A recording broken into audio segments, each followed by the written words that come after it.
Portais da Eternidade, parte 7, capítulo 24, Caminhando contra o Vento. Ao chegar ao centro espírita, Nestor sentia-se mais leve, mais solto. A conversa que teve com a família de Marcondes trouxera-lhe um novo alento. Parecia-lhe que realmente as coisas iriam mudar dali para frente no seio daquela família, que também merecia felicidade. Ele gostava muito de Beatriz, moça ajuizada e prestativa no estágio que cumpria com ele, e aprender a gostar também de Dora e de Marcondes. Seu maior desejo no momento era vê-los encontrar o melhor caminho para sua ascensão espiritual.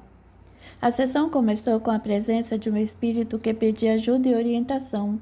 A seguir, uma voz conhecida disse um boa noite respeitoso, como não era de seu hábito. Sendo recebido cordialmente pelo médium, pediu a palavra e falou comovido. Graças a vocês e amigos que desconhecia, aprendi a valorizar os meus irmãos e a respeitá-los.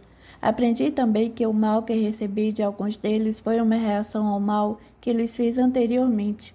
Como vocês dizem, existe uma lei universal chamada Lei de Ação e Reação, e ela se aplicou totalmente a mim. Sou Gaspar, que aqui esteve outras vezes querendo vingança contra Joaquim, hoje com o nome de Marcondes.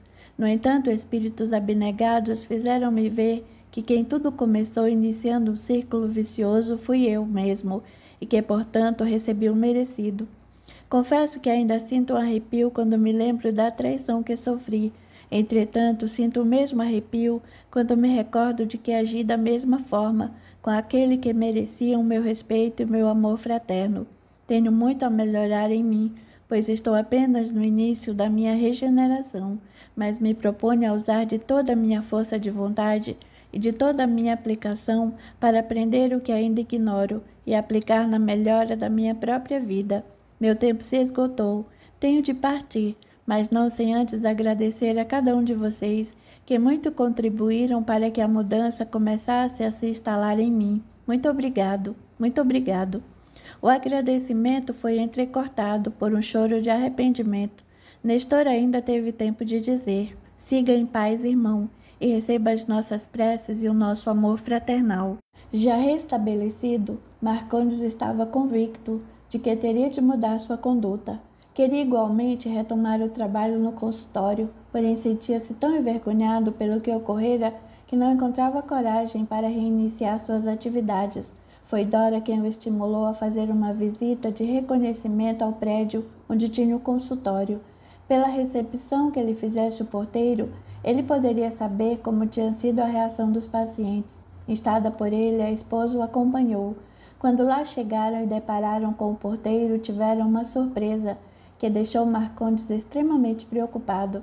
Havia uma carta destinada a ele, cuja remetente era Cássia, a paciente que sofrera assédio sexual por parte do terapeuta. A sua paciente deixou esta carta e se despediu sem dizer mais nada. Quanto aos outros pacientes, todos ficaram preocupados com a sua saúde. Sem saber o que dizer, falei que alguém da família deveria entrar em contato com eles para explicações mais detalhadas.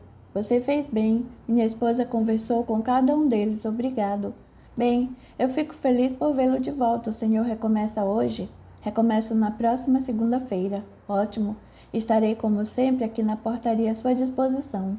Marcondes agradeceu e seguiu com Dora para o consultório. Lá chegando, abriu um envelope e pediu que a esposa lesse. Sua ansiedade era enorme, afinal, ele não poderia adivinhar qual o conteúdo da carta. Com vagar, Dora desdobrou as folhas de papel escrita com letras redondas e firmes e leu em voz alta. Dr. Marcondes, espero que esta carta o encontre recuperado. Devo, entretanto, dizer-lhe que fiquei extremamente chocada com seu comportamento doentio em relação a mim. Confesso que não esperava de um terapeuta uma conduta típica de pessoa com transtorno mental. Afinal, não seria o senhor quem deveria tratar alguém com tal anomalia? Penso mesmo que o senhor está seriamente transtornado e deveria buscar ajuda de um terapeuta equilibrado, ou de um representante da religião que o senhor professa, ou até mesmo de ambos. Nunca passei por uma situação tão constrangedora como a que o senhor me impingiu. Devo dizer-lhe claramente que poderia processá-lo por assédio. Seria uma causa ganha, Marcondes, pois o que o senhor fez qualquer juiz consideraria fora da conduta ética de um psicólogo. E por falar nisso, também eu poderia dar queixa no Conselho Regional de Psicologia. No mínimo, o senhor seria suspenso de suas atividades psicoterapêuticas ou, quem sabe, perderia de vez o seu registro de psicólogo e a possibilidade de voltar a trabalhar nessa digna profissão. Aliás, a profissão é digna, mas o senhor não se mostrou digno dela. No entanto, há um atenuante. Talvez eu tenha colaborado para que o senhor se lançasse um dia aos meus pés, declarando-me paixão amorosa. Eu deveria ter intuído que alguma coisa de errado havia em sua conduta. Para lhe ser franca, cheguei a ter essa intuição, porém não fiz caso e pensei que fosse exagero da minha parte. Só me dei conta do que estava acontecendo quando o senhor executou seu ato insano. Confesso mesmo que fiquei com um certo sentimento de culpa, pois logo depois o senhor teve um princípio de infarto, como vim a saber depois. Naquele momento fiz o que pude, chamando o porteiro para providenciar socorro. Espero que tudo tenha corrido bem. Enfim, Dr. Marcondes, não estou aqui para incriminá-lo de nada. Quanto a isso, pode ficar tranquilo. Não contei a ninguém o que aconteceu, nem o farei jamais. Isso ficará sempre entre mim, o senhor e sua esposa. Como leiga, penso que se o senhor conseguir eliminar o comportamento desviante que teve, poderá continuar a clinicar, pois o seu conhecimento e a sua habilidade são incomuns. Nesse terreno, só posso fazer-lhe elogios. Não sei se conseguirei um psicólogo clínico tão culto e competente como o senhor, mas ainda que o senhor tenha mudado completamente a sua conduta, não poderei mais continuar frequentando o seu consultório, nem o senhor se sentiria bem. Assim, considere-me fora do rol dos seus clientes. Encerro pedindo-lhe que faça um exame de consciência. Avalie o mal que fez a mim, a sua esposa e a sua filha. Não se esqueça do seu desrespeito em relação ao meu marido, que o senhor nem conhece, mas que é um homem honesto, honrado e irrepreensível. Mas, ao mesmo tempo, lembre-se de que o mal ainda pode ser reparado e a melhor maneira de fazê-lo, creio, é agir de modo contrário, ou seja, amar verdadeiramente a sua esposa, que merece também o seu respeito, amar paternalmente a sua filha e prosseguir nas suas atividades profissionais como um psicólogo e homem digno, probo e respeitável. Nada melhor para eliminar as trevas do que um brilhante facho de luz. Seja feliz com sua família e admirado por seus pacientes. Atenciosamente, Acácia. Havia um post que dizia simplesmente: tenho uma amiga que me afirmou categoricamente que o senhor está com uma séria obsessão. Não sou espírita, mas penso que não custa consultar um centro idôneo que possa ajudá-lo. Para quem está no fundo do poço, não se escolhe o braço que surge para salvá-lo. O silêncio que se seguiu à leitura foi avassalador. Dora ficou com as folhas manuscritas encostadas ao peito e Marcondes sentou-se na poltrona cabisbaixo. Em seguida, limpando as lágrimas que escorreu abundantes, disse com grande comoção: perdoe-me, Dora. Você não merece o tratamento desumano que recebeu de mim. Você é digna de todo o meu amor e de todo o meu respeito. Se ainda me aceitar, eu lhe prometo que voltarei a ser o Marcondes puro e amável que fui na juventude, acrescido da experiência que adquiri nas lutas da vida. Abraçou a esposa e despencou em seus ombros, completamente abatido. Dora, também entre lágrimas, respondeu comovida: já o perdoei, Marcondes. Essa é uma página virada de nossa existência. Eu gostaria apenas que você deixasse as muralhas da sua defesa habitual e ouvisse um pouco Nestor, com referência à obsessão. Tenho certeza de que não foi por acaso que sua paciente assinalou a mesma coisa em seu post.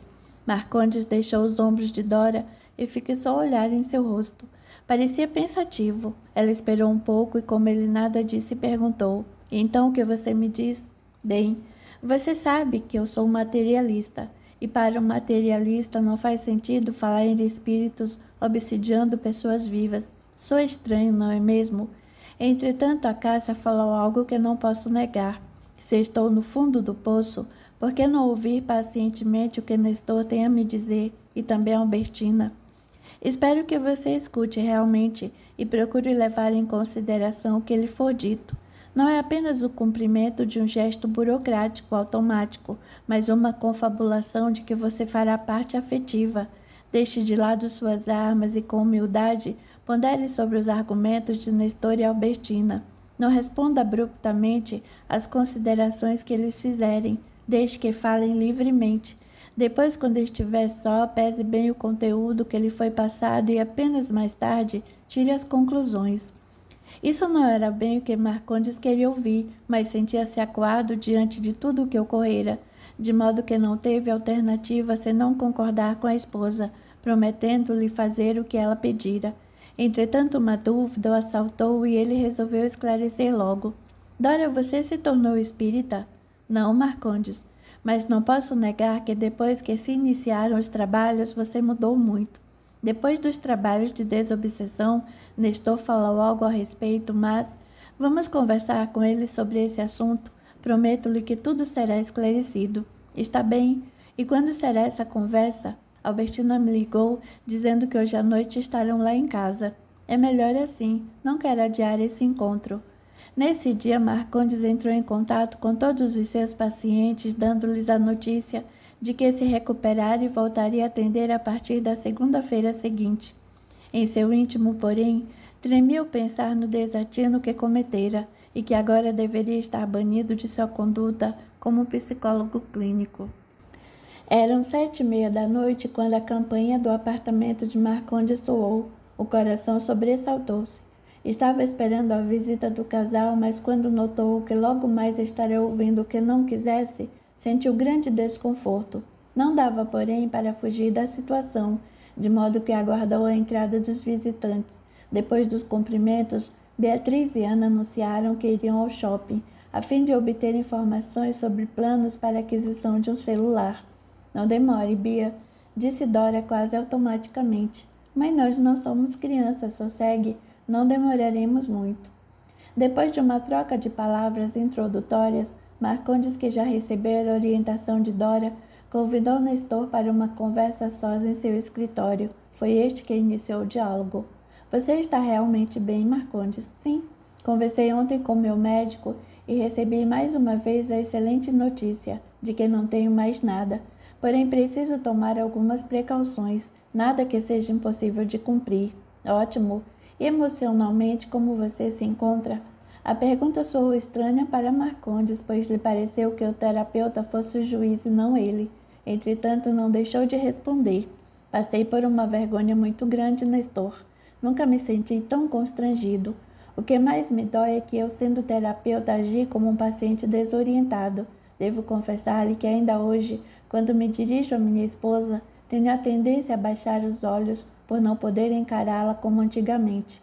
Ela já o perdoou, não é mesmo? Sim, mas está difícil voltarmos ao mesmo relacionamento franco e aberto de outrora. Isso também me dói. Dê um tempo, Marcondes.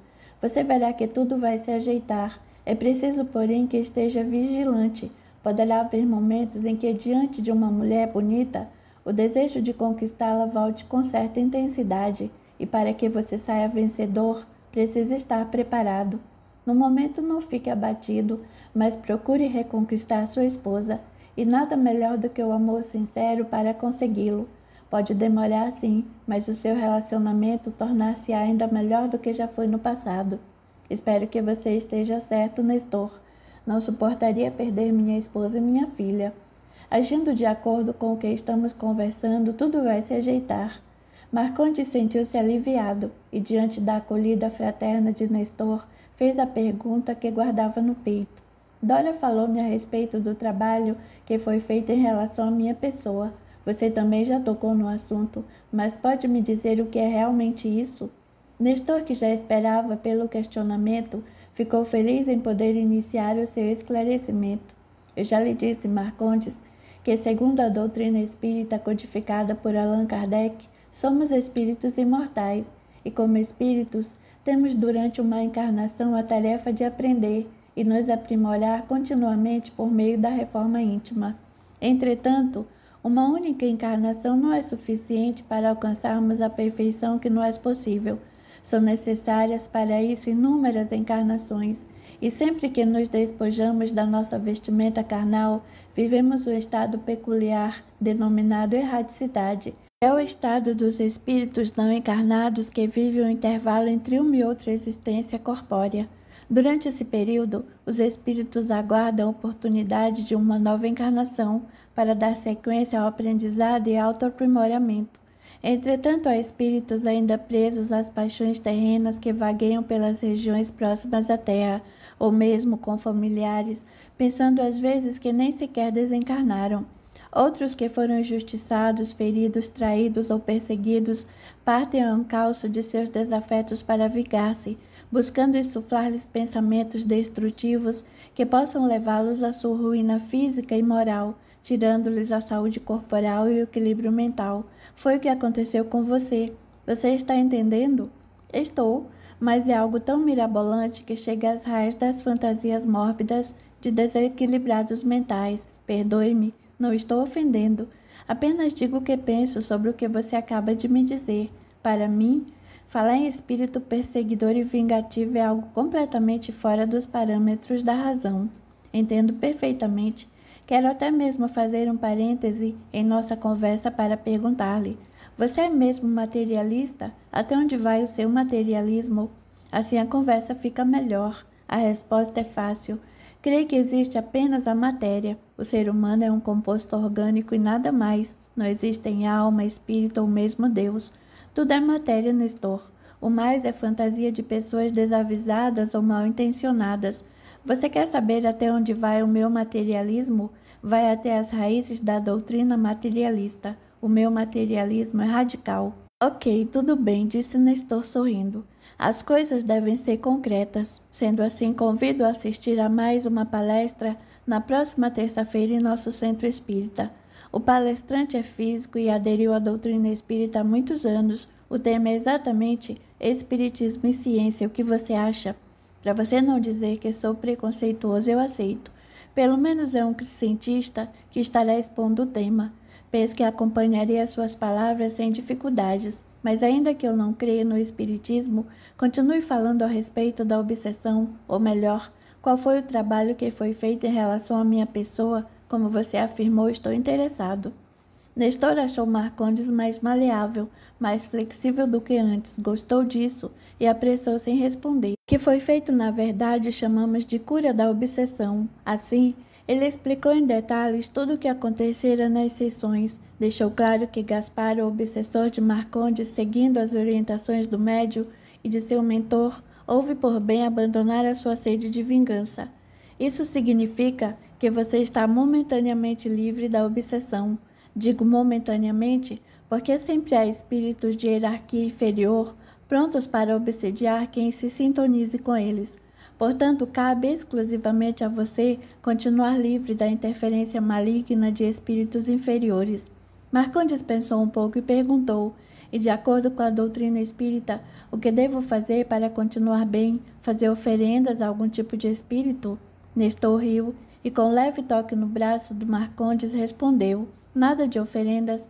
Como muitas pessoas, você está confundindo o espiritismo com algumas religiões que têm algum ponto em comum com essa filosofia, mas que se distanciam muito em outras. O que você deve fazer é mudar sua vida, ou seja, elevar-se moralmente. Marcondes não gostou muito do que ouviu, mas diante dos fatos ocorridos recentemente, teve de engolir em seco e continuar ouvindo Nestor. Jesus tem um ensinamento que se aplica perfeitamente a esta situação. Disse ele: orai e vigiai. Você precisa de ambas as coisas. Tem de vigiar os pensamentos, as emoções e as intenções diante dos outros. Tem de cuidar das palavras que empregue e, principalmente, da conduta que expressa em seu dia a dia. E para conseguir isso, a prece é fundamental. Só me lembro de ter orado quando criança. Minha mãe fazia o que eu orasse ao deitar, e antes e depois das refeições e também à noite ao deitar-me. Ah, agora me lembro. Ela dizia para eu orar sempre que estivesse em apuros. Sua mãe fazia o certo, Marcondes. Pena que você tenha seguido por outro caminho. No entanto, cada um tem o seu próprio tempo e as suas próprias oportunidades. Marcondes emocionou-se ao se lembrar da mãe, cujas recordações sempre eram positivas.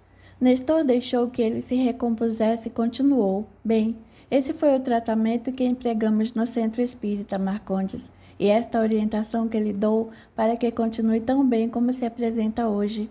Confesso que para mim Não é nada fácil levar em consideração uma doutrina espiritualista, mas vendo a sua conduta incorrupta, como também a de Albertina, não posso negar-me a pelo menos estudar um pouco os princípios básicos da doutrina que vocês seguem. O que você me aconselha para começar? Nestor ficou surpreso com a atitude de Marcondes, de modo que respondeu solícito: Vou agir de modo diferente de outras vezes. Quando ponho nas mãos de algum amigo o Livro dos Espíritos ou o Evangelho segundo o Espiritismo, ambos de Allan Kardec, enviarei a você pelas mãos de Beatriz o Porquê da Vida, de Leon Denis. Bem, pelo menos o título é interessante. Prometo-lhe que vou ler. E quanto a vigiar-me, esteja certo de que é uma orientação verdadeira. Vou retornar ao atendimento psicoterapêutico de modo que preciso mudar minha conduta, sem dúvida. Você não sabe como estou ansioso para voltar à vida comum de outrora. Tudo o que me aconteceu, ou melhor, tudo o que fiz me deixou amargas lições. Esteja certo de uma coisa, Nestor, a minha vida vai mudar, e para melhor. No dia seguinte, Beatriz chegou da faculdade. Marcondes foi ao seu encontro para receber o livro com que Nestor o presenteara. Está aqui, pai, disse-lhe a filha, acrescentando, mas desta vez é para ler mesmo, hein? Prometo, Bia, vou começar agora mesmo. Depois de conversar mais um pouco com Dora, Marcondes retirou-se para o dormitório, onde já deitado iniciou a leitura do livro que começava com uma interrogação. Qual homem que nas horas de silêncio e recolhimento já deixou de interrogar a natureza ou seu próprio coração, pedindo-lhes o segredo das coisas, o porquê da vida, a razão de ser do universo? Ao ler estas questões, ele voltou à juventude, quando, fazendo a si mesmo pergunta semelhante, não encontrou nenhuma resposta. A mãe falecera havia pouco tempo, de modo que a interrogação não saía da sua mente. Entretanto, sem poder dar uma resposta satisfatória, preferiu acreditar que não existia um sentido para a vida, nenhuma razão de ser do universo, e a partir daí afastou-se de toda e qualquer religiosidade, tornando-se ateu. A origem da sua opção pelo materialismo teve início, portanto, na juventude, no momento de crise emocional, pelo desencarne da sua mãe. Depois disso, não houve mais nenhum questionamento, nenhuma pesquisa. Essa reflexão fez com que ele chegasse à conclusão de que a escolha pelo materialismo não estava assentada no raciocínio lógico, mas tão somente numa resposta emocional a um problema de ordem íntima. Era, portanto, o momento de saber o que diziam os espíritas, e ali em suas mãos estava uma obra que poderia ajudá-lo a chegar a uma conclusão lógica, e não apenas emotiva. Continuou a leitura e deparou com este pensamento: o homem ignorante dos seus destinos é semelhante ao viajante que percorre maquinalmente a sua rota, sem conhecer o ponto de partida nem o ponto de chegada, e mesmo sem saber qual o motivo da sua viagem, do que resulta, sem dúvida, o estar sempre disposto a parar diante do menor obstáculo e a perder o tempo sem cuidar do alvo que deve atingir. E logo mais adiante, Marcondes encontrou outra reflexão. Se tudo acaba com a morte, o ser não tem nenhum motivo para constranger-se, para comprimir os instintos, os gestos. Fora das leis sociais, nada pode detê-los. O bem e o mal, o justo e o injusto se confundem igualmente e se esvaem no nada, e o suicídio será sempre um meio de escapar aos rigores das leis humanas. Nesse ponto, Marcondes interrompeu a leitura. Ele também pensara no suicídio para não fugir das leis humanas, mas da sua própria consciência, que lhe gerava intensa dor diante do mal que houvera praticado contra pessoas inocentes. E esse gesto impensado, se ele o houvesse cometido, seria também fruto da sua conclusão de que tudo acaba com a morte.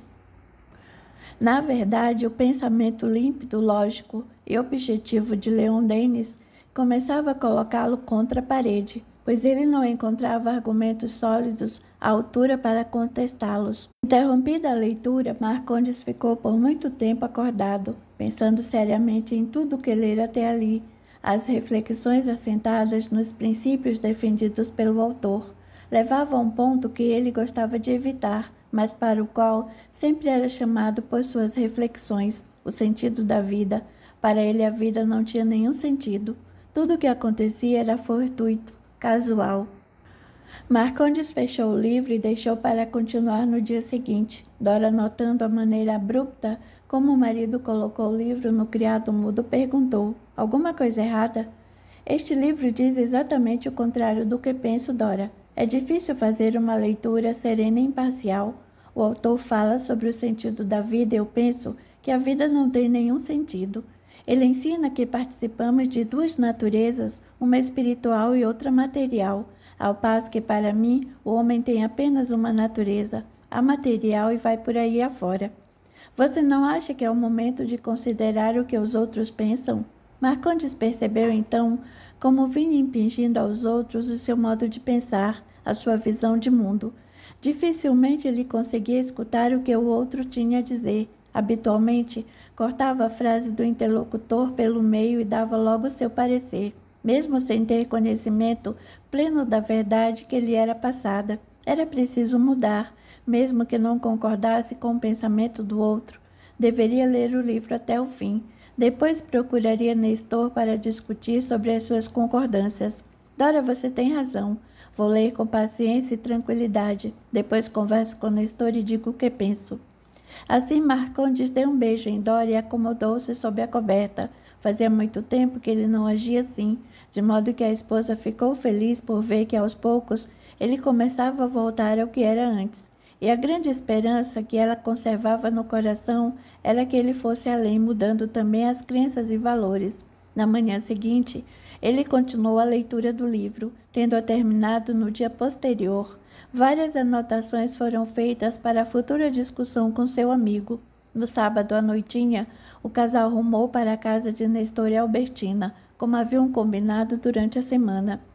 Ana foi até a casa deles para encontrar-se com Beatriz, a fim de seguirem para uma festa de aniversário de um colega da faculdade. Marcondes levou o livro para conversar a respeito com Nestor. Antes de ser servido o jantar, o anfitrião convidou para conversarem no seu escritório. Lá chegando, questionou: e então o que achou do livro? Marcondes refletiu um pouco e respondeu de modo desconfortável: confesso que não conhecia Leon Denis. É um autor claro, objetivo e sucinto. Diria mesmo que é um autor cuja leitura é muito agradável. E quanto ao conteúdo, era justamente aí que as coisas tornavam-se complicadas. Ele teria de ser honesto no seu parecer, mas ao mesmo tempo muito polido. Foi o que buscou fazer. Bem, Nestor, é aí que o bicho pega. Como assim? Vou começar com o sentido da vida. Denis é totalmente favorável a que busquemos o sentido para a vida. Entretanto, para mim a vida não tem nenhum sentido, ou tem? Veja por si mesmo, Marcondes. Mas lembro-me de ter lido um livro que trata exatamente desse assunto. O autor deve ser seu conhecido, pois foi um psiquiatra e terapeuta. Criou a logoterapia. Isso mesmo, e pelo que sei, a logoterapia conseguiu muitos adeptos. Por acaso não é um sentido para a vida? Sim, é esse. Eu sabia que era do seu conhecimento, porque ele concluiu que em quaisquer condições a vida tem um sentido. E diz mais, temos o anseio por um sentido, e somente nos tornamos felizes quando nos apercebemos de que estamos preenchendo esse sentido. Mesmo dentro de limitações óbvias, temos a liberdade de preencher o sentido de nossa vida. É isso que ele afirma, Nestor. E mesmo assim, você insiste em dizer que a vida não tem nenhum sentido? Marcondes procurou escolher bem as palavras antes de responder. Agora você sabe. Depois de algum silêncio em que refletiu o máximo que pôde, Marcondes continuou. Sei que você me colocou em uma sinuca de bico, Nestor. Façamos o seguinte, coloquemos entre parênteses esse árduo tema e continuemos o nosso diálogo. Depois eu procurarei lhe dar uma resposta. Está bem. E qual foi o outro tema do qual você discordou? Bem, Denis prossegue a sua bela e elaborada exposição falando sobre a harmonia do universo, sobre a Terra e até mesmo sobre o próprio ser humano. Dessas considerações, conclui sobre a existência de Deus. Discordo, Nestor. Ainda penso que tudo foi obra do acaso. Marcondes, lembre-se de que Leon Denis nos pergunta se tanta beleza, esplendor e harmonia poderia resultar do acaso. Ele apela para a razão, o discernimento. Você não acha que tanto esplendor no universo, na Terra e em nós mesmos devem ser atribuídos a uma causa inteligente, presidindo a ordem do mundo e a evolução da vida? Marcondes não respondeu. Nestor continuou. Quando lemos o livro dos Espíritos, notamos uma pergunta. Onde se pode encontrar a prova da existência de Deus? E sabe onde está a resposta? No axioma aplicado às ciências. Não há efeito sem causa. Se procurarmos a causa de tudo que não é obra do homem, a razão nos responderá. Neste ponto, Kardec faz um comentário dizendo mais ou menos o seguinte: o universo existe, logo tem uma causa. Duvidar de que Deus exista é negar que todo efeito tem uma causa, e até mesmo dizer que o nada pode fazer alguma coisa. E então o que você me diz? Marcondes esboçou um sorriso, pediu para deixarem também esse tema entre parênteses e considerou. É difícil contradizer o texto de Leon Denis, porque ele é muito lógico. Uma proposição leva necessariamente a outra, de modo que você acaba sendo obrigado a concordar com ele. E que mal é nisso? Você mesmo disse que se trata de um texto lógico, portanto, assentado na razão, não é mesmo? Sim, mas estou encastelado no materialismo há muito tempo, Nestor. Não é fácil convencer-me de algo que contradiz aquilo em que acreditei durante toda a minha vida. Nesse ponto você tem toda a razão. Mudar crenças não é fácil. Concordo com sua conclusão e penso também, não ser fácil não é igual a ser impossível. Marcondes riu alto e falou em tom jocoso. Eu não sabia que você era um grande sofista, no bom sentido da palavra, é claro. Nestor também riu. A conversa estava caminhando bem. Ele não podia, entretanto, avançar mais. Deu para notar que a leitura de O Porquê da Vida havia mexido com seu amigo, que, no entanto, procurava não dar o braço a torcer. Assim ele decidiu fazer uma breve conclusão e deixar que Marcondes escolhesse o novo rumo da conversa. Uma leitura como a que você fez traz muitas reflexões, é verdade. Eu sugiro que releia a obra e no próximo sábado voltaremos ao assunto, que acha? Perfeito. Na semana seguinte, Marcondes retornou ao consultório. A sua alegria era tanta que chegava a superar o ânimo com que iniciou a sua profissão de psicólogo clínico na juventude. Tudo parecia novidade, tudo era motivo de satisfação. Quando o primeiro cliente assomou à porta do consultório, ele sentiu até um leve tremor e um frio no estômago. Afinal, aquela era a chance de ele prosseguir com a profissão, de modo tão ou mais competente do que fora antes dos problemas que enfrentara. Tudo transcorreu muito bem, e assim foi com todos os pacientes, mesmo com as mulheres. A semana foi muito produtiva e gratificante para ele. Em família, ele se mostrou amoroso com Dora, compreensivo com Beatriz e prestativo para com ambas. A esposa percebeu a diferença e procurou também se mostrar à altura, o mesmo ocorrendo com Beatriz, que voltou a cantarolar pelo apartamento como antes costumava fazer. Tudo correu em paz e harmonia.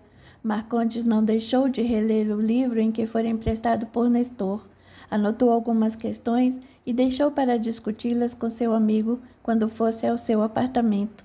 Na terça-feira, como combinado, Nestor passou no apartamento para levar Marcondes ao centro espírita, onde se realizaria a palestra sobre o tema Espiritismo e Ciência.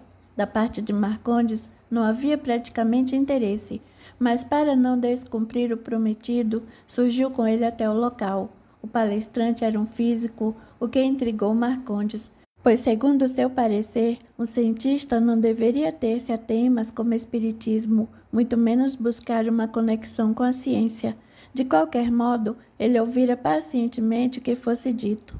Quando o cientista se apresentou, Marcondes ficou sabendo que se tratava de um homem de seus 50 anos que já fizera mestrado e doutorado em física.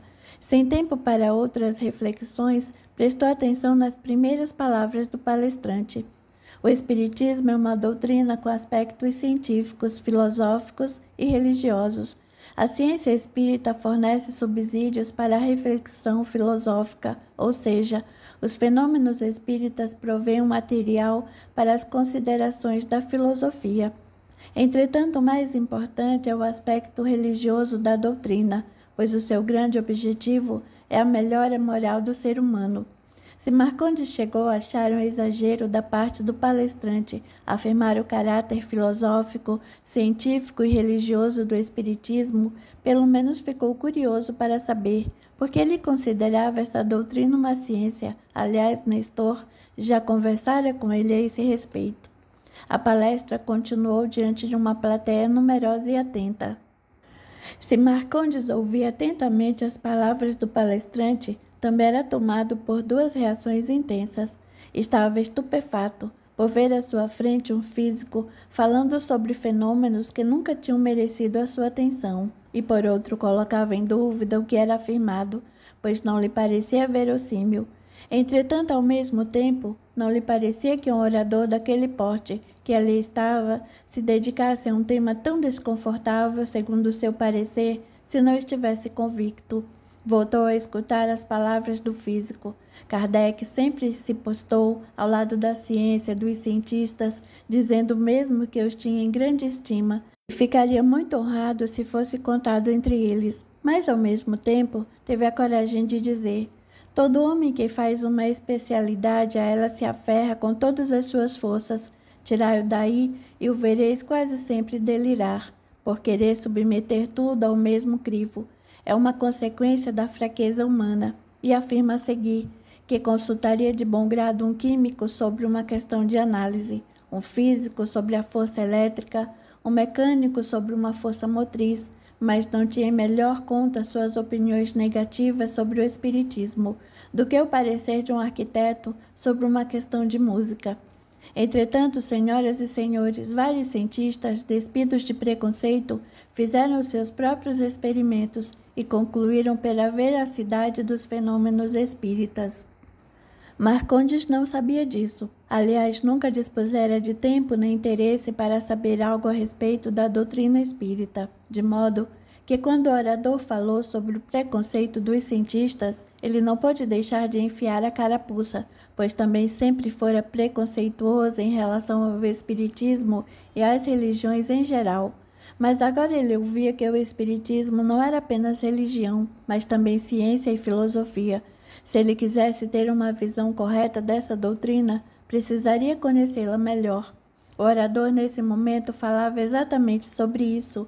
Essa é a função da doutrina espírita, abrir a mente do homem na compreensão exata do seu campo de atitudes religiosas, filosóficas e científicas. A plateia continuava atenta. Ao lado de Marcondes havia uma mocinha que anotava tudo em um caderno. Um casal à sua frente, de vez em quando, comentava algo de grande importância dito pelo orador. Ele, por sua vez, prestava atenção em tudo o que acontecia. Agora o palestrante falava dos princípios da ciência espírita. Ele redobrou a atenção. De acordo com o companheiro Écio Chagas, a ciência espírita tem seus princípios, como qualquer outra ciência. São seus princípios básicos a existência, sobrevivência ou imortalidade, reencarnação e evolução do espírito, assim como a comunicação entre encarnados e desencarnados. O palestrante falou mais um pouco e Marcondes foi se interessando em entender aquela doutrina tão mal vista por ele até aquele momento. Não que estivesse convencido de tudo o que ouvia, mas pelo menos parecia cair o véu de ignorância e preconceito. De agora em diante, ou se calava ou estudava o seu conteúdo para poder dar um parecer justo.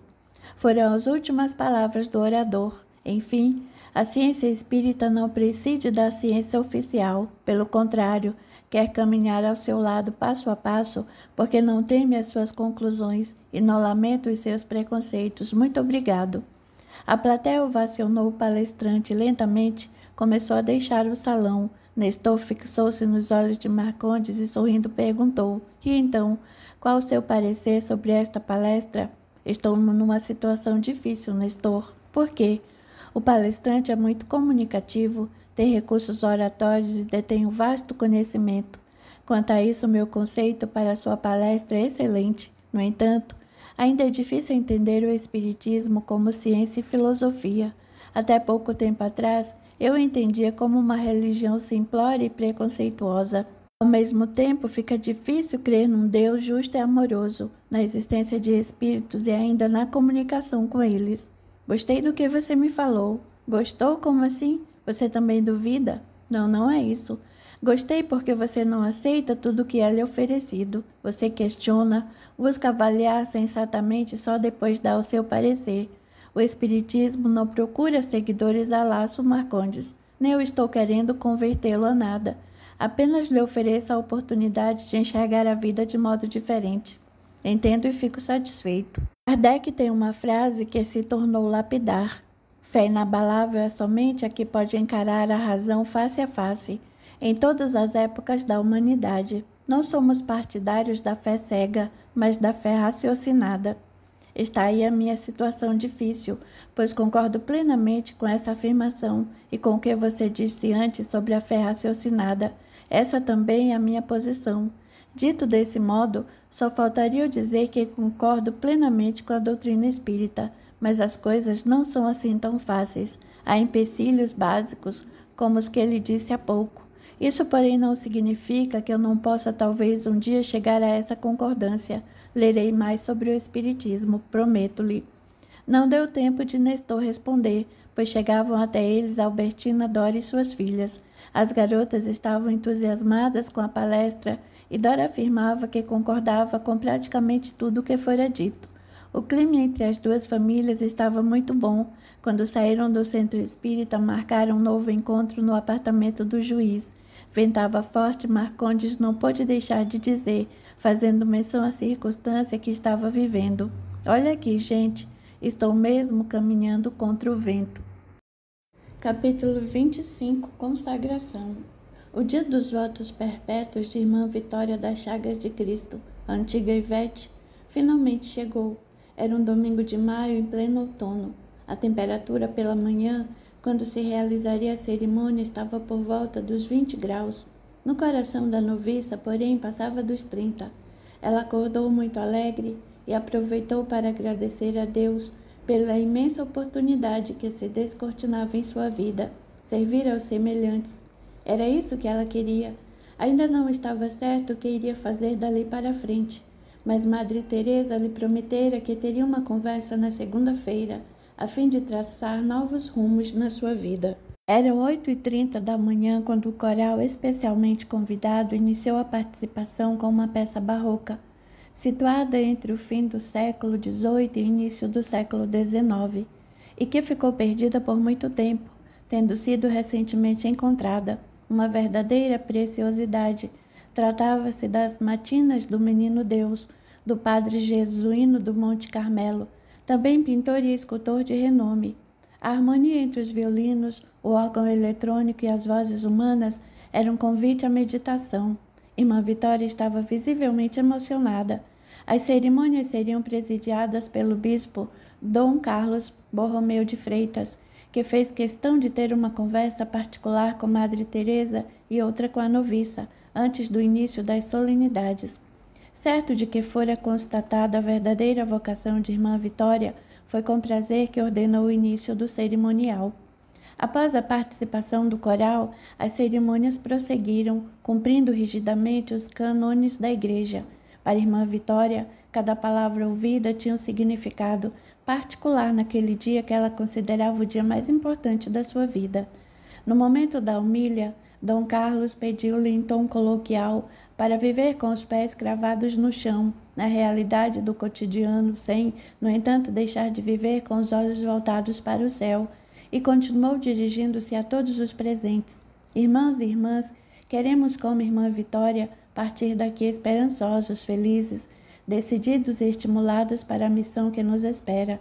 Queremos deixar este recinto amparados nas palavras do Cordeiro de Deus, que um dia nos brindou com esta prenda evangélica, registrada por Mateus: onde 2 ou 3 estiverem reunidos em meu nome, ali estou eu em nome dele. Se abrirmos o vosso coração ao Sagrado Coração de Jesus, jamais estaremos só, pois teremos por companhia o mais sagrado dos visitantes." Lágrimas afloravam nos olhos de Irmã Vitória.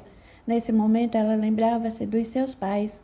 Como gostaria que eles estivessem ali presentes para participar da alegria que brotava em seu coração. Sem contato com familiares, ela convidara seus antigos liderados, colegas e o diretor-presidente da empresa em que trabalhara por muitos anos. Convidara também sua grande amiga Dolores e mais alguns conhecidos. Não sabia, entretanto, quem estava ali, pois se concentrava no cerimonial, não se permitindo olhar para os lados. Mais tarde, Ela poderia abraçar cada um dos convidados presentes, mas o bispo continuava sua homilha. Irmã Vitória escutou mais estas palavras: Ó Senhor, a nossa grande esperança está conosco, e no seu amor misericordioso oferece-nos a nós e a irmã Vitória um futuro de união com o seu coração sagrado. Não nos esqueçamos da filha excelsa desse povo, Maria Santíssima, Nossa Senhora do Monte Carmelo, e com ela sua serva Santa Teresa de Ávila, que seja um exemplo de cristandade para nós, em especial para a irmã Vitória, que hoje faz a sua profissão solene. Dize-lhe o Senhor, irmã Vitória, e nos exultamos com isso. Eu estarei convosco todos os dias até o fim dos tempos. E completou: Deixo-vos a minha paz vos dou, mas não a dou como o mundo a dá. A paz de Jesus não é a paz dos poderosos, dos dominadores. Deixa-nos, Jesus, a paz que brota no íntimo do nosso coração, a paz que transforma, voltada para o serviço a nossos irmãos necessitados, a paz que vai ao encontro dos escravos do vício, do álcool e das drogas, na tentativa de regenerá-los. A paz que liberta, que nos transforma. Esta é a paz, irmã Vitória, que Jesus lhe oferece nesta manhã de jubilo e glorificação. Acolha em seu coração e com ela viva por toda a vida que Deus lhe destinou. Encerrada a humilha, a cerimônia teve prosseguimento. A cada lance era especial para a irmã Vitória, havendo um sobremaneira que a fez estremecer. O momento de fazer os votos perpétuos de pobreza, castidade e obediência. Lembrou-se mais uma vez de tudo o que ouvira a respeito deles, desde o primeiro dia em que entraram no convento, e não teve dúvida. Fariam-se os votos para sempre. Era isso que ela queria, era para isso que ela estava ali. Em seguida, tudo foi muito rápido. Logo estava ouvido o cântico, o recado de Deus, executado pelo coral. Deus tem um recado para você que saiu a procurar, um sentido para viver.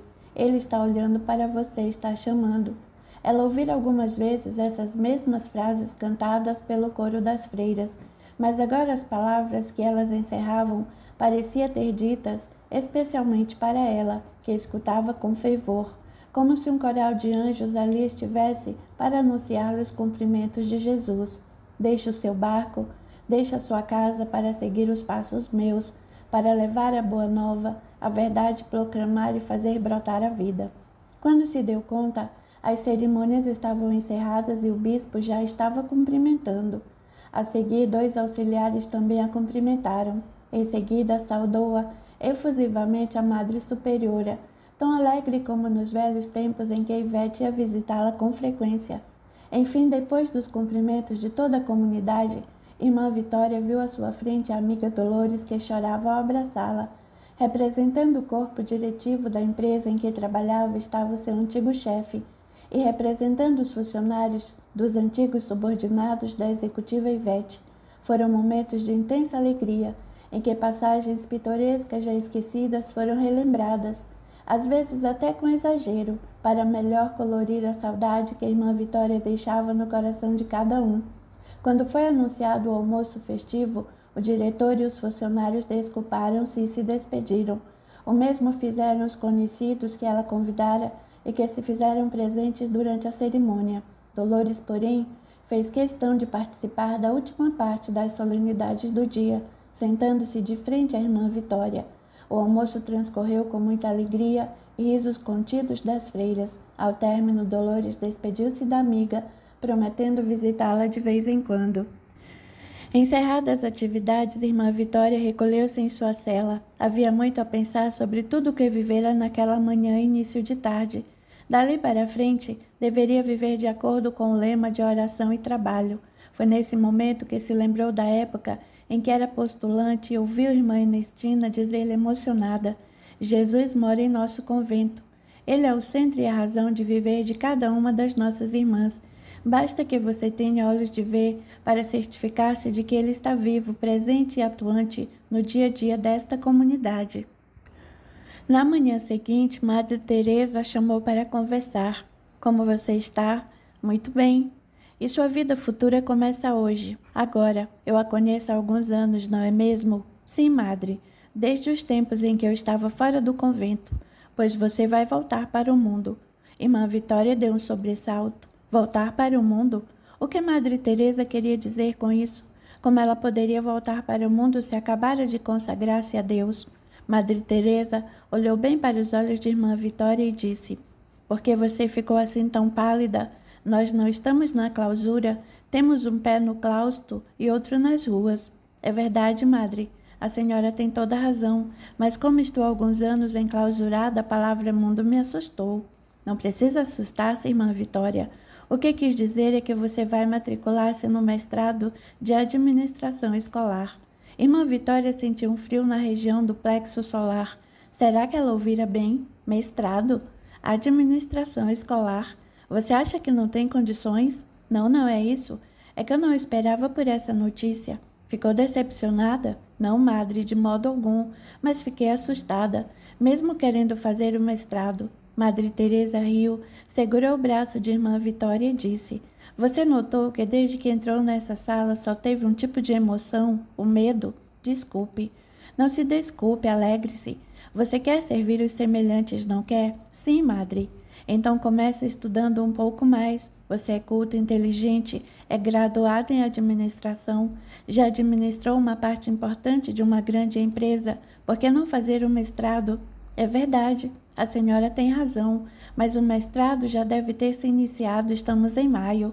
"Esse problema já está resolvido, não se preocupe." "Está certo. Então vamos combinar o seguinte: hoje à tarde a irmã Assunta levará você às Faculdades Integradas Santa Teresa de Ávila. Você vai conhecer todas as suas áreas e também sua nova superiora, pois é lá que vai trabalhar daqui a alguns dias. Será o braço direito da diretora do curso de administração. Será sua secretária particular. Na próxima semana, quando seu pré-projeto já estiver pronto, irmã Assunta vai levá-la à universidade, a fim de marcar as provas que você terá de fazer para cursar o mestrado. O que acha?" As assertivas de Madre Teresa foram tão rápidas e calculadas que a irmã Vitória ainda não conseguia assimilar todas as determinações. "Acho que a senhora acertou mais uma vez. Farei sim, e com toda a dedicação, se for aprovada nos exames preparatórios. Tenho certeza de que será. Falando nisso, o seu pré-projeto já está pronto?" Ambas riram. Ficou acertado que a irmã Assunta lhe daria todas as orientações, pois era doutora em direito canônico, tendo conhecimento de todos os meandros para o sucesso no mestrado. Nessa mesma tarde, irmã Assunta procurou. Era uma mulher corpulenta, de estatura mediana e bochechas salientes, muito culta e também muito simpática e afável. "E então, irmã Vitória, já pensou no tema da sua dissertação?" "Ainda não tive tempo, irmã. Posso ajudá-la?" Com a orientação ativa da freira, em poucos dias, o pré-projeto ficou pronto. Irmã Vitória lia obras em inglês sem dificuldade, de modo que o exame de língua estrangeira seria feito sem maiores problemas. Tudo se encaixou perfeitamente bem no tempo necessário e ela foi aprovada. Iniciou também o trabalho de secretária particular da diretora do curso de administração, professora Juliana, uma senhora de 70 anos que pretendia encerrar carreira logo mais. O trabalho com a diretora revelou-se altamente gratificante para a irmã Vitória, que logo fez amizade com a chefe. Trabalhar ali era lembrar um pouco o tempo de executiva, mas noutro nível. Mesmo quando tinha de ir buscar um café com leite na lanchonete da faculdade, ou uma caixinha de clipe na papelaria, ou mesmo levar um comunicado para a diretora de outro setor, irmã Vitória o fazia com amor e dedicação. Às vezes, ela ia deitar-se às 2 ou 2h30 da madrugada, pois as pesquisas intensas exigiam mais tempo do que aquele que lhe fora destinado. Mas isso não lhe tirava o ânimo, pelo contrário, aumentava-lhe a motivação. E assim foi durante 2 anos, quando, sem se dar conta do tempo, ela fez a defesa da sua dissertação, tendo na banca examinadora luminares da administração. Ao término dos questionamentos, o veredito foi anunciado. Nota 10 com louvor. Irmã Vitória já sabia que teria de fazer também um doutorado. Por essa razão, procurou melhorar seus conhecimentos de francês para ser aprovada nos 2 exames de língua estrangeira.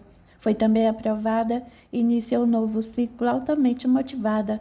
3 anos depois, defendeu a tese que preparou com esmero, recebendo novamente como veredito nota 10 com louvor. Nessa altura, Ela já conhecia tudo sobre a direção do curso de administração das faculdades, por várias vezes substituíra temporariamente a professora Juliana, de modo que aquele trabalho já se tornara rotina. E foi justamente aí que se viu novamente diante de Madre Teresa numa reunião particular. Estou muito feliz com você, irmã Vitória. Posso dizer-lhe que superou todas as minhas expectativas. A minha ideia era que você fizesse imediatamente o pós-doutorado, no entanto, ando um tanto adoentada, como você sabe, não estou dando mais conta da orientação e supervisão das postulantes e noviças. Quero que você seja a madre mestra dessas jovens. Eu ficaria muito grata se você aceitasse essa incumbência. Lágrimas começaram a cintilar nos olhos de irmã Vitória. Ela não pôde deixar de lembrar-se de que havia apenas alguns anos ela recebeu orientações constantes de Madre Teodora e posteriormente da própria Madre Teresa. Essas orientações foram-lhe valiosas. Você aceita, irmã Vitória? Madre, não me julgue rebelde. Apenas não sei como conciliar as atividades de diretora interina do curso de administração e a grande responsabilidade de orientar e dirigir as postulantes e noviças. Nem sei mesmo se tenho competência para uma obra de tal envergadura. Madre Teresa sorriu e colocou as mãos de irmã Vitória entre as suas. Em seguida olhou eternamente e disse com autoridade: pois vou deixá-la um pouco mais apreensiva, irmã Vitória. A partir de hoje, você não é mais diretora interina do curso. Você assume plenamente o posto. A professora Juliana pediu demissão. Entretanto, seu turno de trabalho será apenas um matutino. Para os demais, você terá 2 assistentes. Mais tranquila? No período da tarde, poderá exercer o papel de mestra entre as postulantes e noviças. Rindo mais uma vez, Madre Teresa concluiu: à noite, além das suas preces, você poderá escrever como sempre quis. E agora o que acha? Irmã Vitória também riu, dizendo: cada vez que a senhora me chama para uma conversinha, fico apreensiva, Madre Teresa. O tempo foi passando e irmã Vitória, agora madre mestra, foi se habituando ao trabalho intenso que desenvolvia. À noite, como dissera Madre Teresa, além das preces, ela escrevia pacientemente o seu primeiro livro, que ficou pronto 3 anos depois. Enviou uma cópia à sua superiora, que fez apenas uma pequena sugestão de melhoria e o aprovou integralmente. Foi publicado pelo selo religioso da editora das Faculdades Integradas. Intitulava-se O Caminho para Deus e era inspirado nas obras da reformadora do Carmelo, Santa Teresa de Ávila, não deixando de citar o famoso elevador de Teresa Martim. Em poucos anos, as faculdades integradas tornaram-se universidade. Os cursos foram ampliados e a reputação da qualidade de ensino também cresceu. Madre Vitória, já tendo concluído o pós-doutorado, foi convidada para proferir a aula inaugural da universidade, o que fez com grande competência. Depois disso, mais conhecida pela reitora, assumiu rapidamente o posto de pró-reitora, onde pôde mais uma vez demonstrar habilidade e sabedoria. Exerceu o cargo por 5 anos, após os quais recebeu uma convocação da reitoria para uma reunião particular. Madre Vitória disse-lhe a reitora: como você deve saber, estou com meus 76 anos, muitos deles dedicados à nossa universidade desde os tempos em que ela era ainda o antigo Colégio Santa Teresa de Ávila, com meia dúzia de alunos. A instituição cresceu e se tornou a potência que hoje conhecemos. Que é isso, madre? Não há na universidade ninguém que se aproxime da sua competência administrativa. Assim, Madre Vitória, eu já indiquei ao conselho o nome dessa pessoa. É ela que eu quero no comando da nossa instituição.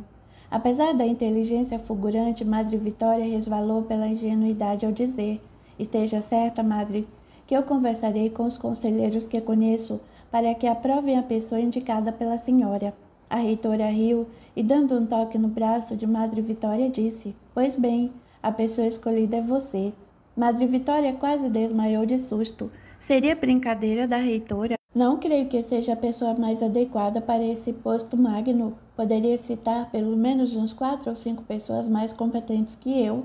A humildade também conta, Madre Vitória. De qualquer modo, eu terei de pedir licença a Madre Teresa, minha superiora. Eu já me antecipei.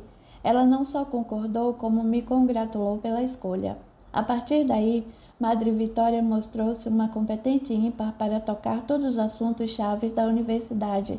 Sempre próxima de diretores, professores, funcionários e alunos, tornou-se não apenas conhecida, como admirada pela comunidade acadêmica. Entretanto, após 5 anos de administração, recebeu um duro golpe. Madre Teresa estava muito mal de saúde. Numa noite, chamou para uma conversa. Entrando em sua cela, Madre Vitória viu uma anciã afundada na cama e com a treze extremamente alva.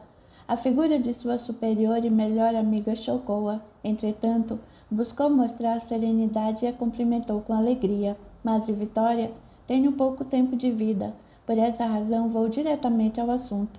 Pois não, madre. Embora creia que a senhora logo estará recuperada. Estarei sim, mas não na terra certamente. Ouça-me com atenção. Sim, madre. Irmã Vitória, estou precisando mais uma vez da sua humildade. Madre Teresa fez um longo silêncio, como quem estivesse medindo com cautela as palavras que iria dizer. Por favor, diga, Madre Teresa, o seu pedido é uma ordem. Eu sei, Madre Vitória, mas para quem atingiu o cume da montanha, pedir que desça até a base é muito difícil.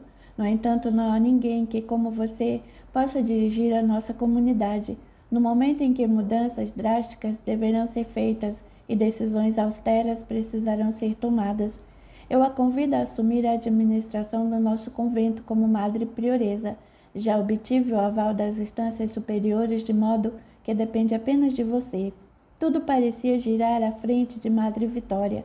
Lembrou-se de anos atrás, quando ia visitar Madre Teresa e saía dali revigorada, pronta para enfrentar os problemas do cotidiano. Se ela se sentia extremamente honrada pelo convite, também achava que não tinha competência espiritual que o cargo exigia. Madre, eu não tenho o fulgor da sua aura, não possuo as marcas indeléveis da sua sabedoria e do seu amor. Como poderei conduzir os destinos deste grande convento? Pela primeira vez, naquele diálogo, Madre Teresa sorriu. Ninguém lhe pede para dar o que não tem, mas sua resposta demonstrou as qualidades espirituais necessárias para o exercício eficaz das suas novas responsabilidades. Madre, perdoe-me. Creio que a irmã Paulina, com a força da juventude, as qualidades morais incomuns e a inteligência superior, poderia ser a escolha mais acertada. Ela será sua auxiliar, Madre Vitória. Não havia mais como contra-argumentar. Madre Vitória ajoelhou-se diante do leito de Madre Teresa e, entre lágrimas, jurou que tudo faria para tornar-se digna de tão elevada incumbência. Para ela era muito mais importante e necessário conduzir os destinos daquele convento do que gerir a qualidade da educação nas amplas salas da universidade. A notícia correu célere pelos corredores e celas do convento, sendo tida como justa e necessária. Na noite seguinte, Madre Teresa deixava as lides terrenas para dar continuidade à sua caminhada rumo ao Pai. Madre Vitória sabia que isso aconteceria brevemente, mas quando o fato se deu, cobriu-se de tristeza e amargura. Seu farol terreno deixara de luzir, as paredes do convento tornaram-se mais escuras e o ar lhe pareceu mais pesado. Apenas as flores coloridas dos jardins insistiram em mostrar todo o seu brilho e frescor. Talvez representassem no coração de Madre Vitória a certeza de que, sobre a promessa que lhe fizera, Madre Teresa estaria ainda a clarear as soluções dos problemas cotidianos que ela teria de solucionar. A ajuda de irmã Paulina foi muito importante, principalmente nos primeiros meses, pois ela estivera muito próxima de Madre Teresa em seus últimos anos como prioresa. Entretanto, Madre Vitória, por mais tempo que dedicasse à gestão dos negócios do convento, achava que não estava dando conta de grande parte dos problemas. Daí a sua resolução inquestionável. Iria deixar a reitoria da universidade para dedicar-se de corpo e alma aos assuntos do mosteiro. A notícia não agradou à comunidade universitária, mas a decisão era irrevogável. Um mês depois de assumir o priorado, Madre Vitória estava desligada da universidade. Foram-lhe oferecidas várias cátedras, tanto de graduação como de mestrado e doutorado, mas ela achava que as tarefas que lhe cabiam na terra estavam restritas ao convento. A administração flexível e, ao mesmo tempo, estritamente ética que Madre Vitória imprimiu ao seu priorado fez com que conquistasse o respeito e a admiração das freiras, das noviças e das postulantes. Pouco tempo depois de assumir a gestão do convento, Madre Vitória desincumbiu-se das responsabilidades como mestra das postulantes e noviças, escolhendo para o cargo uma freira jovem, muito querida em meio à comunidade interna. A escolha acertada contribuiu para aumentar seu prestígio. Tornou-se conhecida por suas decisões justas e humanas, por suas orientações precisas e pela santidade que exalava de suas palavras e atos. Fatos inusitados de sua vida eram contados com admiração pelas freiras, como aquela vez em que uma grande tempestade destelhou parte do convento e sua cela ficou intacta. Verificando que uma postulante ficou sem ter onde dormir, não teve dúvida. Acomodou em sua cela e foi dormir num dos quartos destelhados. Gestos como esses eram notados pela comunidade e aumentavam o prestígio dela, que aos 79 anos deixou o plano terreno, enquanto fazia suas orações noturnas. Era 1 hora da madrugada, quando viu à sua frente 2 vultos. Prestou muita atenção e notou que eram seus pais, desencarnados havia muito tempo. Surpresa, perguntou o que faziam ali, e eles responderam que tinham ido buscá-la. Suas tarefas nesta existência estavam encerradas. Ainda perplexa, notou outros 2 vultos que se aproximavam de ambos os lados da cama e tomavam as suas mãos. Eram Soror Augusta, do Sagrado Coração de Jesus, sua mentora espiritual, e Madre Teresa, sua grande amiga e antiga superiora. Mais atrás, entre outras figuras, destacavam-se Irmã Ernestina e Irmã Teodora. Feliz por estar rodeada de tão respeitáveis amigos, Madre Vitória partiu para o plano espiritual, abençoando em seu coração todas as companheiras que ficavam, para dar continuidade às atividades do convento e ao seu progresso espiritual. Mais um capítulo de sua extensa vida de inúmeras encarnações se encerrava. Débitos passados acabavam de ser resgatados por sua vida de amor e dedicação a Deus e aos semelhantes. Novos aprendizados e novas tarefas teria pela frente, a fim de dar continuidade ao cumprimento da lei de progresso. O convento cobriu-se de tristeza quando, ao findar da madrugada, a ausência de Madre Vitória foi percebida e ela foi encontrada com o corpo já frio e um livro de orações sobre o peito. Apesar de sempre recomendar que seu corpo fosse velado na intimidade do convento quando lhe sobreviesse a morte, a reitoria da universidade fez questão de que ela fosse homenageada na capela universitária antes que houvesse uma missa solene no convento e, posteriormente, o sepultamento no cemitério das freiras, anexo ao mosteiro. Nova etapa viveria a comunidade de freiras carmelitas, a partir dali, sob o efeito da vida exemplar de Madre Vitória das Chagas de Cristo. Capítulo 26. Uma nova vida. Dias se passaram e Marcondes rapidamente conseguiu deixar para trás o pensamento obsessivo de conquistar mulheres. Suas pacientes voltaram a ser para ele pessoas respeitáveis, que necessitavam de algum tipo de ajuda para pôr a vida em ordem. E ele, o terapeuta que oferece esse tipo de ajuda. O seu trabalho ganhou nova energia, o que reforçou sua fama de excelente profissional. Também família ele mudou. Dora começou a senti-lo muito mais próximo, carinhoso e cuidadoso em relação a ela. Beatriz passava bons momentos de conversa com ele, quase todas as noites quando voltava da faculdade. Hábitos antigos voltaram a fazer parte da nova vida de Marcondes, como a visita constante a livrarias, a leitura de bons livros madrugada fora e o gosto pela culinária. Foi assim que no meio de semana ele se levantou muito cedo e foi ao mercado comprar ingredientes para o almoço. Dora tentou dissuadi-lo, mas sua resposta jocosa foi que naquele dia em diante ele contribuiria mais com a qualidade da comida em casa. Dora então ajudou a diarista a fazer uma faxina completa no apartamento, enquanto Marcondes preparou o almoço. O aroma está ótimo, Marcondes. O que você está fazendo? Surpresa, meu amor, surpresa.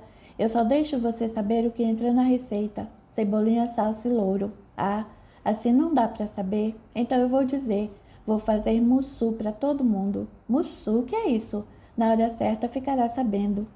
Dora e a diarista riram e cochicharam. Eu sei o que ele vai fazer, dona Dora. Sabe o que é? Não diga nada para ele para não estragar a surpresa, tá? Tudo bem, o que é mussu?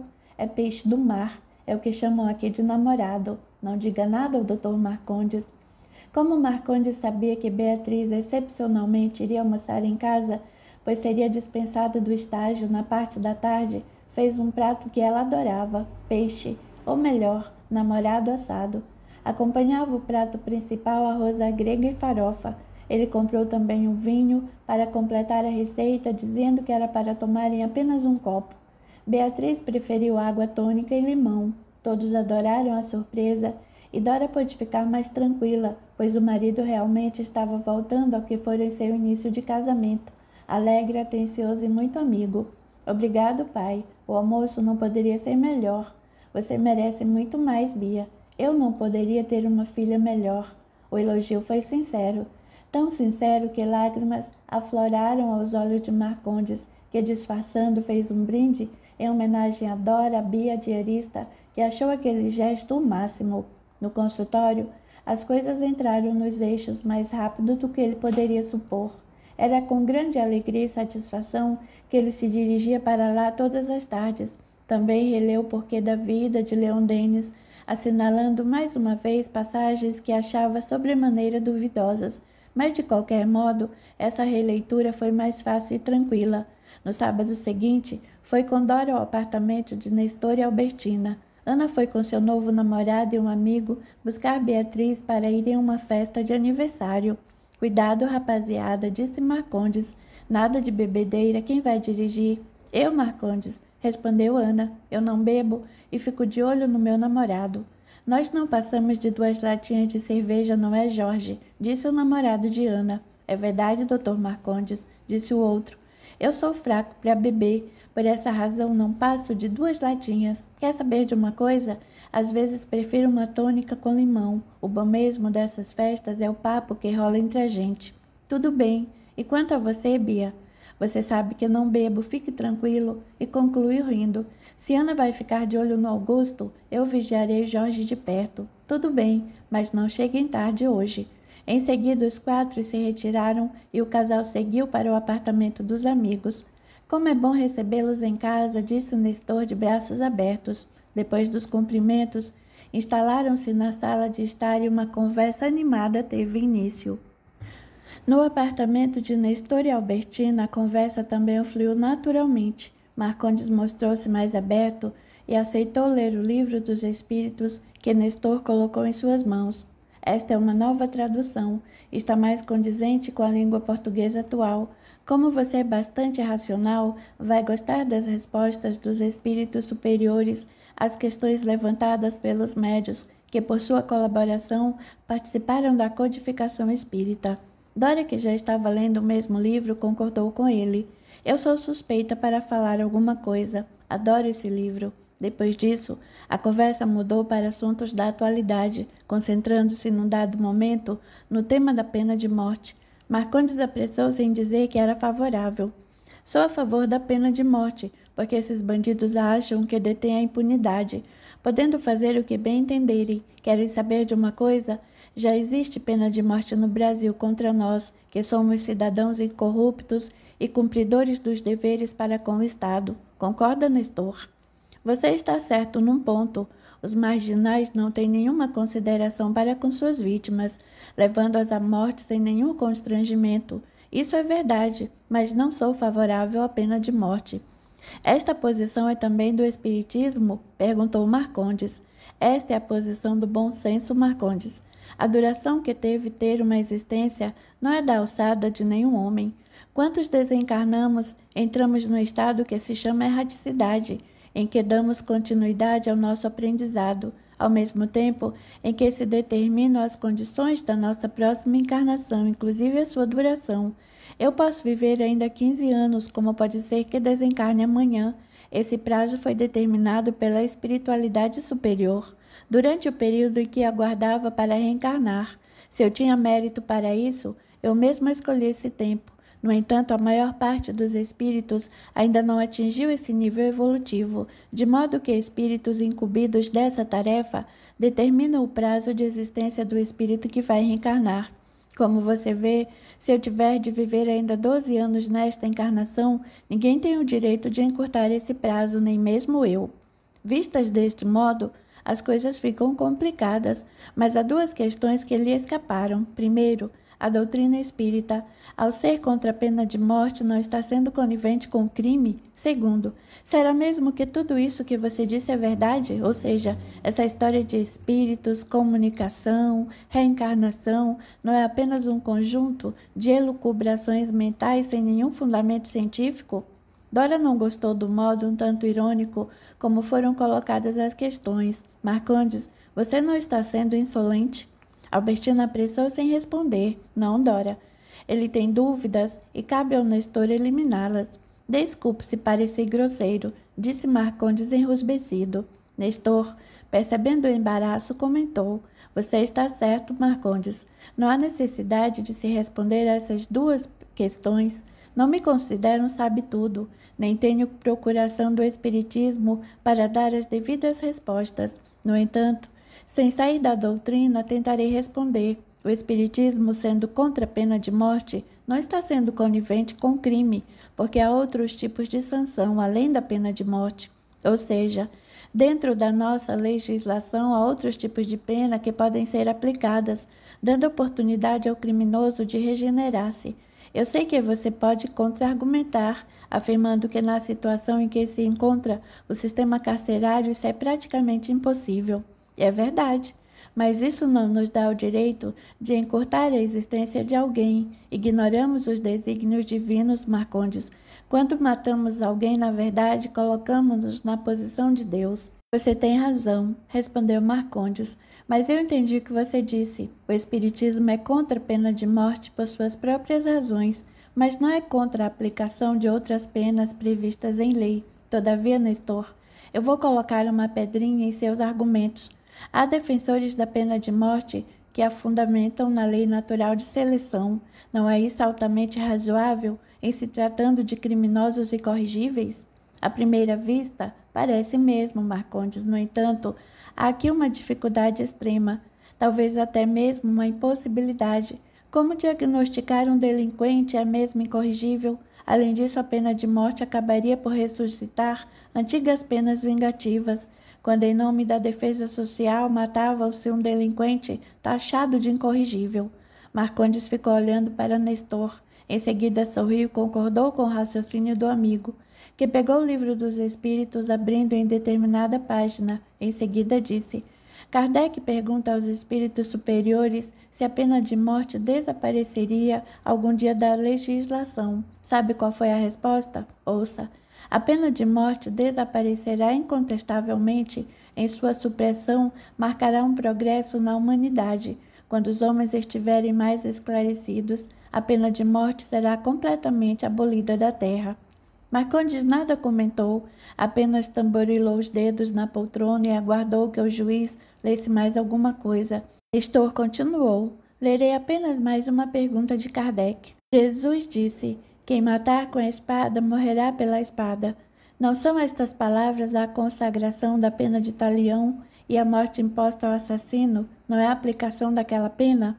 Resposta dos espíritos. Tome cuidado, porque se tem equivocado com estas palavras como com muitas outras. A pena de talião é a justiça de Deus e é Ele quem a aplica. Todos sofrem a cada instante e são corrigidos por onde erraram, nesta ou em outra existência. O que fez seu semelhante sofrer, encontrar-se-á em situação idêntica daquele a quem fez mal.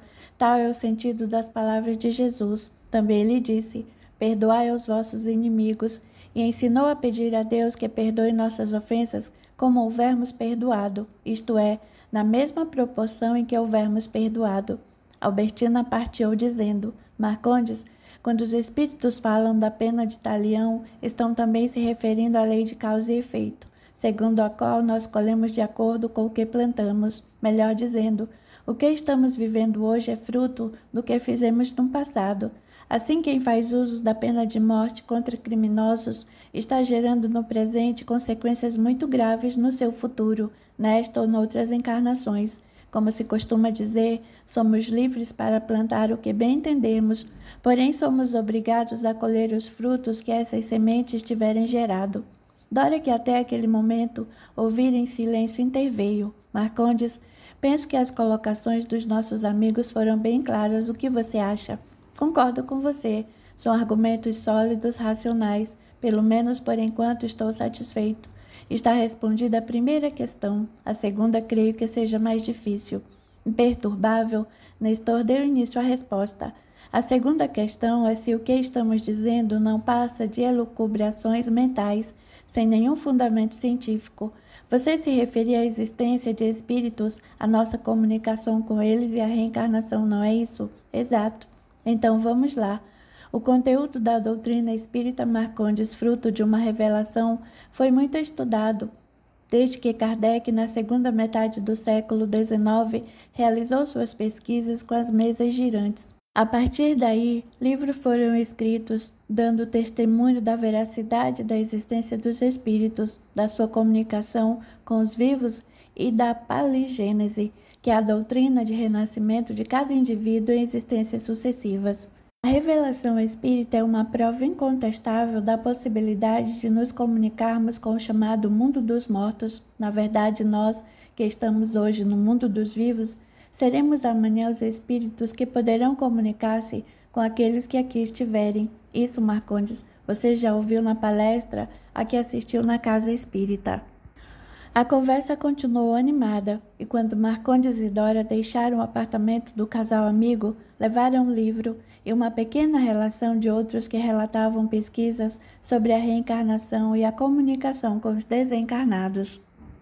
No dia seguinte, Ana, Beatriz e os rapazes saíram para assistir a um filme. Depois resolveram comer um lanche na praça de alimentação do shopping. Como já estava combinado sigilosamente, Ana, alegando que Augusto queria ver um par de tênis numa loja, retirou-se com ele, deixando Beatriz e Jorge sozinhos. Aproveitando a deixa, o rapaz, um tanto timidamente, mas com determinação, diz que gostaria de conhecer melhor Beatriz, pois em apenas 2 encontros já notara que ela era muito diferente e muito mais madura que a maioria das jovens que ele conhecia. Por tudo isso, não queria perder a oportunidade de crescer interiormente com ela. Beatriz, que também já notara algo diferente em Jorge, que a atraíra, consentiu, mas antes perguntou se ele estava pedindo em namoro. Com o temor de não ser correspondido, o jovem respondeu com voz quase sumida: "Sim, Bia, é isso. Eu a estou pedindo em namoro, embora quase não se faça mais isso hoje em dia."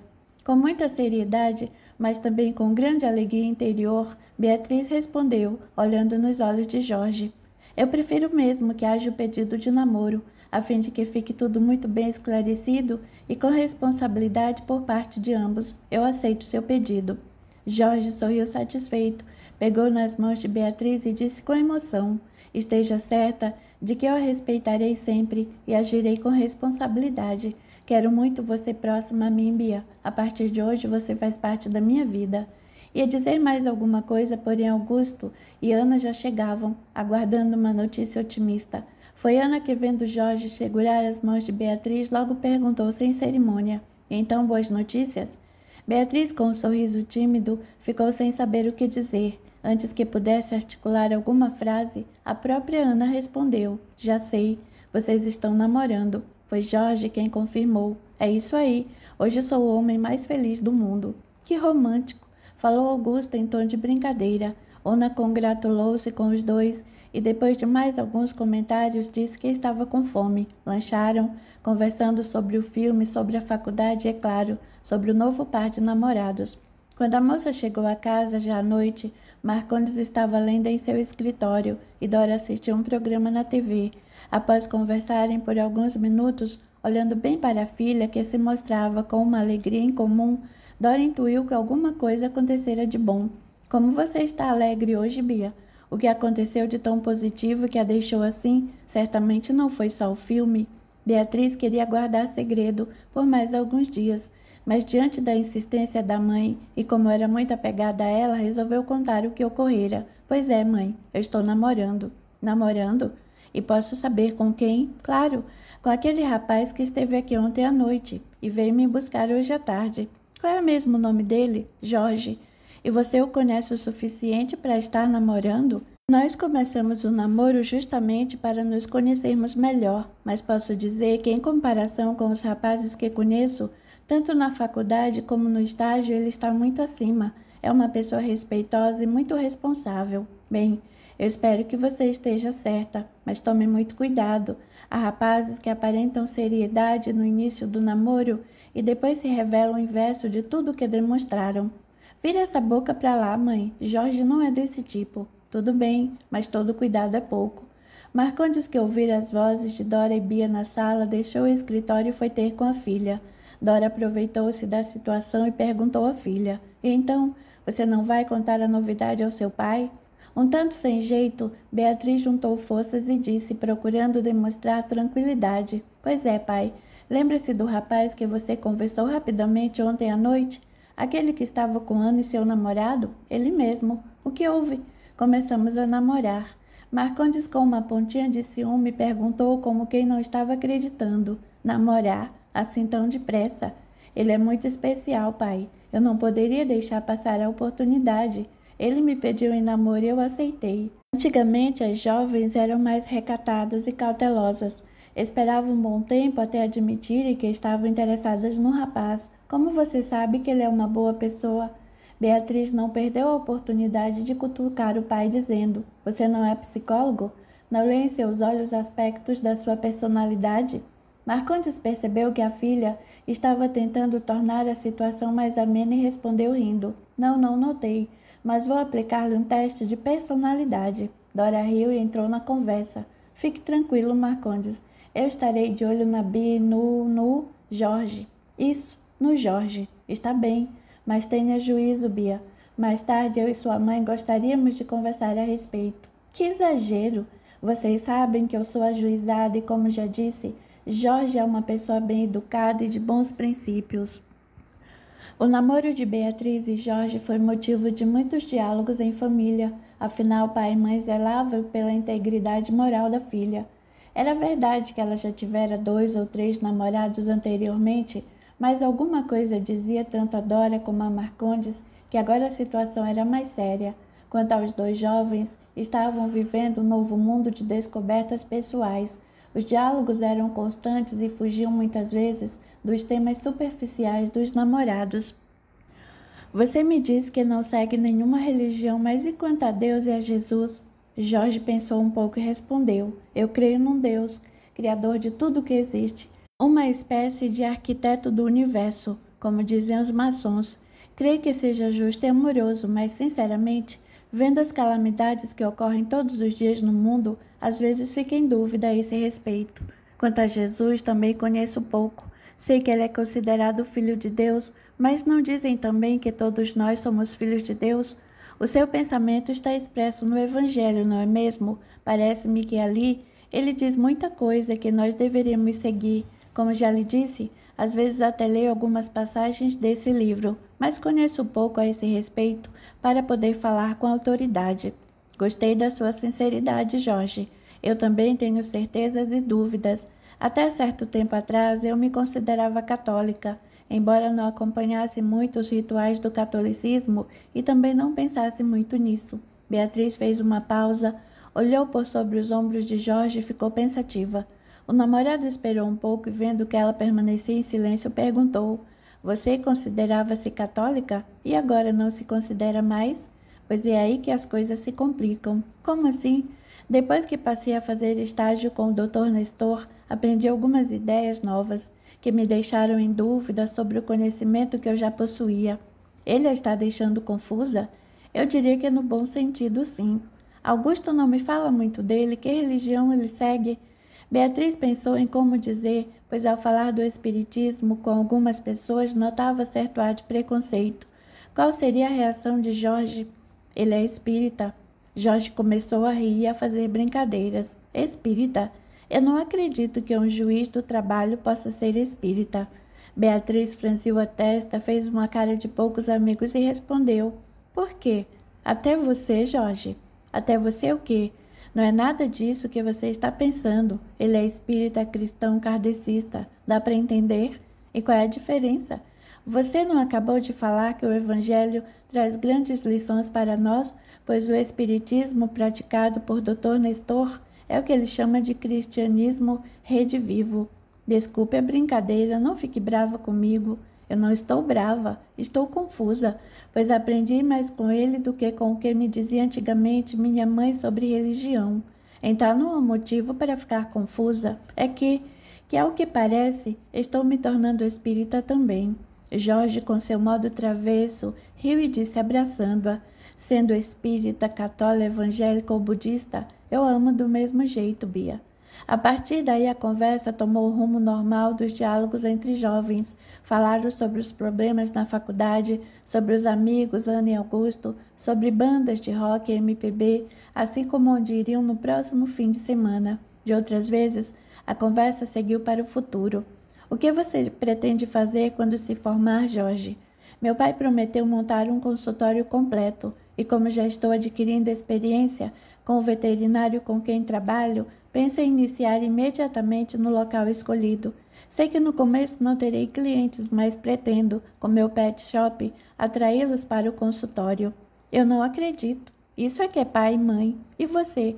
Como vai se iniciar na profissão?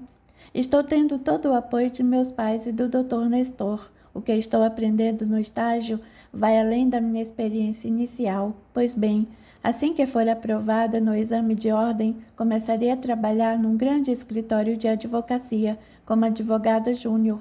Foi o Dr. Nestor quem me conseguiu antecipadamente esse emprego. Dr. Nestor deve gostar muito de você, sem dúvida. Eu também gosto muito dele. Mas ainda respondendo à sua pergunta, nesse meio tempo, pretendo prestar concurso para a juíza do trabalho, como já lhe disse. Daí para frente nada posso dizer. Gostei, Bia. Gostei mesmo. Tenho certeza de que você vai vencer. Bia riu, segurou as mãos de Jorge e lhe disse: você também vai vencer, ao lado dos seus bichos. Depois de uma conversa mais séria como essa sobre o futuro, voltaram aos assuntos do cotidiano. O casal ficava horas a confabular, sem perceber o passar das horas. Estar juntos era o que mais gostavam. Dora estava muito feliz. Marcondes não tivera nenhuma recaída, mudara de vida realmente. O trabalho de desobsessão foi maravilhoso, disse um dia para Albertina, que concordou, mas advertiu. É verdade que o trabalho de desobsessão é importante, Dora. É preciso, porém, que haja igualmente uma mudança moral por parte daquele que foi obsidiado. Fique atenta no sentido de que Marcondes não volte a antigos hábitos de pensamentos destrutivos e sentimentos baixos. Espíritos inferiores apenas são atraídos e podem fazer mal a quem abre as portas da sua alma para que se acheguem. Se essa porta estiver fechada, ou seja, se a pessoa elevar o seu padrão moral, eles se afastam. A partir dessa orientação, Dora esteve ainda mais presente na vida de Marcondes, buscando assuntos amenos, alegres, elevados e também procurando expressar apenas sentimentos agradáveis. Com isso, o relacionamento entre ambos melhorou muito e Marcondes passou a procurar com muita intensidade a companhia da esposa. Tudo indicava que novos ventos sopravam na convivência do casal. Uma nova vida despontava para a felicidade de ambos.